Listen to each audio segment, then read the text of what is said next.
জয় শ্রীকৃষ্ণ। রাধে রাধে।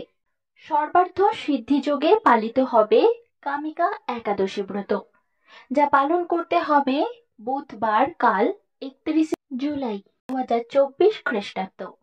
শ্রাবণ মাসের কৃষ্ণপক্ষের এই একাদশী ব্রত সর্বার্থ সিদ্ধি যোগে পালিত হচ্ছে এই বছর। পৌরাণিক ধারণা অনুযায়ী যে ব্যক্তি কামিকা একাদশী ব্রত পালন করে তারা সমস্ত পাপ থেকে মুক্তি পায়। শ্রাবণ মাসের এই একাদশী ব্রত পালন করলে ব্যক্তি নারায়ণের পাশাপাশি শিবের আশীর্বাদও লাভ করে। এই একাদশীর দিনে ব্রহ্ম মুহূর্তে উঠে স্নান করে ব্রতের সংকল্প নিন। এবছর কামিকা একাদশীর দিনে সর্বার্থ সিদ্ধি যোগ রয়েছে এবং এই একাদশীর দিন অবশ্যই করুন এই একটি কাজ। সেটি কি এই ভিডিওতে জানানো হবে, তাই সম্পূর্ণ ভিডিওটি দেখতে থাকুন। সর্বপ্রথম জেনে নিন এই একাদশীর দিন কি কি করবেন না।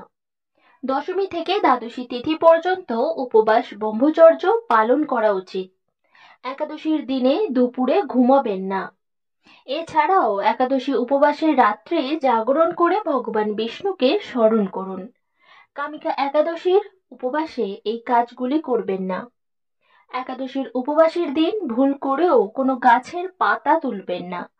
একাদশীর দিন কারোর দেওয়া খাবার খাওয়া উচিত নয়।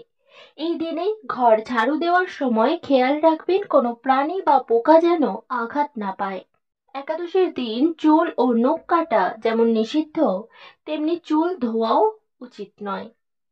চুল ধোয়া মানে আপনাকে স্নান তো করতেই হবে, কিন্তু শ্যাম্পু সাবান তেল এগুলি ব্যবহার করবেন না। একাদশীতে শস্য জাতীয় খাবার গ্রহণ করবেন না। একাদশীতে শস্যর মধ্যে সমস্ত পাপ অবস্থান করে, তাই চাল ডাল আটা ময়দা সুজি সরিষা আদি জাতীয় খাদ্যদ্রব্য একাদশী দিনে বর্জন করা উচিত। নির্জলা উপবাসে অসমর্থ ব্যক্তি জল দুধ ফল মূল এমনকি আলু পেঁপে কলা ঘিয়ে বা বাদাম তেল অথবা সূর্যমুখী তেলে রান্না অনুকল্প প্রসাদ রূপে গ্রহণ করতে পারেন। রবি শস্য যেমন ধান গম ভুট্টা ডাল ও সরিষা ও সোয়াবিন তেল অবশ্যই বর্জনীয়। এই কামিকা একাদশী ব্রত মাহাত্ম্য কথাতে তুলসী দেবীর মাহাত্ম্য বিশেষভাবে বর্ণনা করা হয়েছে। বলা হয়েছে, কেশব প্রিয়া তুলসী পত্রে যিনি শ্রীহরির পূজা করেন, পদ্ম পাতায় জলের মতো তিনি পাপে নির্লিপ্ত থাকেন।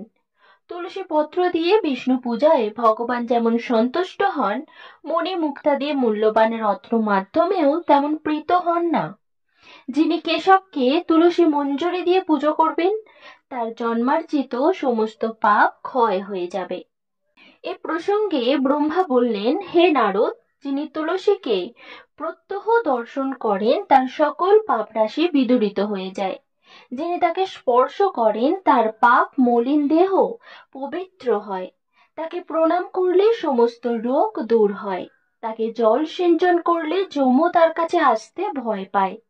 শ্রী হরিচরণে তুলসী অর্পিত হলে ভগবত ভক্তি লাভ হয়।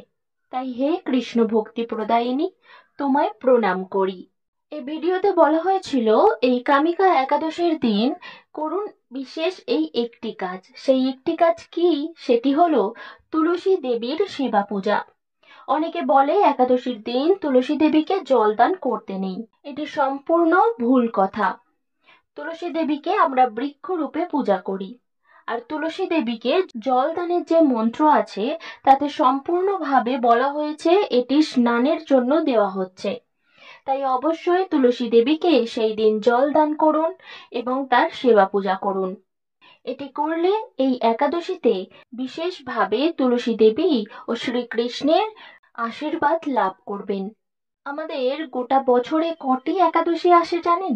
বছরে মোট 26টি একাদশী আসে। সাধারণত 12 মাসে 24টি একাদশী। এইগুলি হচ্ছে উৎপন্না, মুখ্যদা, সফলা, পুত্রদা, শর্তিলা, জয়া, বিজয়া, আমলকি, পাপমোচনী, কামদা, বরুথিনী, মোহিনী, অপরা, নির্জলা, যোগিনী, শয়ন, কামিকা, পবিত্রা, অন্নদা, পরিবর্তিনী বা পার্শ্ব, ইন্দিরা, পাশাঙ্কুশা, রমা এবং উত্থান। কিন্তু যে বৎসর পুরুষোত্তম মাস অধিমাস বা মল মাস, সেই বৎসর পদ্মিনী ও পরমা নামে আরো দুটি একাদশীর আবির্ভাব হয়। যারা যথাবিধি একাদশী উপবাসে অসমর্থ অথবা ব্রত দিনে সাধু সঙ্গে হরিকথা শ্রবণে অসমর্থ, তারা এই একাদশী মাহাত্ম্য পাঠ বা শ্রবণ করলে অসীম সৌভাগ্যের অধিকারী হবেন। তাহলে শ্রবণ করুন কামিকা একাদশী ব্রত মাহাত্ম্য কথা। শ্রাবণ কৃষ্ণ পক্ষিয়া কামিকা একাদশীর কথা ব্রহ্ম বৈবর্ত পুরাণে যুধিষ্ঠির শ্রীকৃষ্ণ সংবাদে বর্ণিত হয়েছে। যুধিষ্ঠির মহারাজ শ্রীকৃষ্ণকে বললেন, হে গোবিন্দ, হে বাসুদেব, শ্রাবণ মাসের কৃষ্ণপক্ষের একাদশীর নাম এবং মাহাত্ম্য সবিস্তারে আমার কাছে বর্ণনা করুন, তা শুনতে আমি অত্যন্ত কৌতূহলী। প্রত্যুত্তরে ভক্ত বৎসল ভগবান শ্রীকৃষ্ণ বললেন, হে রাজন, পূর্বে দেবর্ষি নারদ প্রজাপতি ব্রহ্মাকে এই প্রশ্ন করলে তিনি যে উত্তর প্রদান করেছিলেন, আমি এখন সেই কথাই বলছি। আপনি মনোযোগ সহকারে তা শ্রবণ করুন। এক সময় ব্রহ্মার কাছে ভক্তশ্রেষ্ঠ নারদ জিজ্ঞাসা করলেন, হে ভগবান, শ্রাবণ মাসের কৃষ্ণপক্ষিয়া একাদশীর নাম কি? এর আরাধ্য দেবতাকে? সেই ব্রতের বিধি বা কিরকম?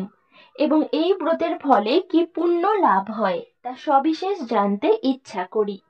আপনি কৃপা করে আমাকে তা জানালে আমার জীবন ধন্য হবে। শ্রী নারদের কথা শুনে ব্রহ্মা অত্যন্ত সন্তুষ্ট হলেন। তিনি বললেন, হে বৎস, জগৎ জীবের মঙ্গলের জন্য আমি তোমার প্রশ্নের যথাযথ উত্তর দিচ্ছি, তুমি তা শ্রবণ করো। শ্রাবণ মাসের কৃষ্ণপক্ষিয়া একাদশী কামিকা নামে জগতে প্রসিদ্ধা।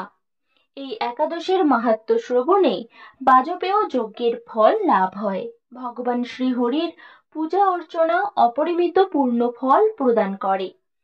গঙ্গা, গোদাবরী, কাশী, নৈমিষারণ্য, পুষ্কর ইত্যাদি তীর্থ দর্শনের সমস্ত ফল একমাত্র কৃষ্ণ পূজার মাধ্যমে কোটি গুণ লাভ করা যায়। সাগর ও অরণ্য যুক্ত পৃথিবী দানের ফল, দুগ্ধবতী গাভী দানের ফল অনায়াসে এই ব্রত পালনে লাভ হয়। যারা পাপ পূর্ণ সাগরে নিমগ্ন, এই ব্রতই তাদের উদ্ধারের একমাত্র সহজ উপায়। এইরকম পবিত্র পাপনাশক শ্রেষ্ঠ ব্রত আর জগতে নেই। শ্রীহরি স্বয়ং এই মাহাত্ম্য কীর্তন করেছেন। রাত্রি জাগরণ করে যারা এই ব্রত পালন করেন, তারা কখনো দুঃখ দুর্দশাগ্রস্ত হন না। এই ব্রত পালনকারী কখনো নিম্নজনী প্রাপ্ত হন না। কেশব প্রিয়া তুলসী পত্রে যিনি শ্রীহরির পূজা করেন, পদ্ম পাতায় জলের মতো তিনি পাপে নির্লিপ্ত থাকেন। তুলসী পত্র দিয়ে বিষ্ণু পূজায় ভগবান যেমন সন্তুষ্ট হন, মণিমুক্তাদি মূল্যবান রত্ন মাধ্যমেও তেমন প্রীত হন না। যিনি কেশবকে তুলসী মঞ্জরি দিয়ে পূজা করেন, তার জন্মার্জিত সমস্ত পাপ ক্ষয় হয়ে যায়। এই প্রসঙ্গে ব্রহ্মা বললেন, হে নারদ, যিনি তুলসীকে প্রত্যহ দর্শন করেন, তার সকল পাপ রাশি বিদূরিত হয়ে যায়। যিনি তাকে স্পর্শ করেন, তার পাপ মলিন দেহ পবিত্র হয়।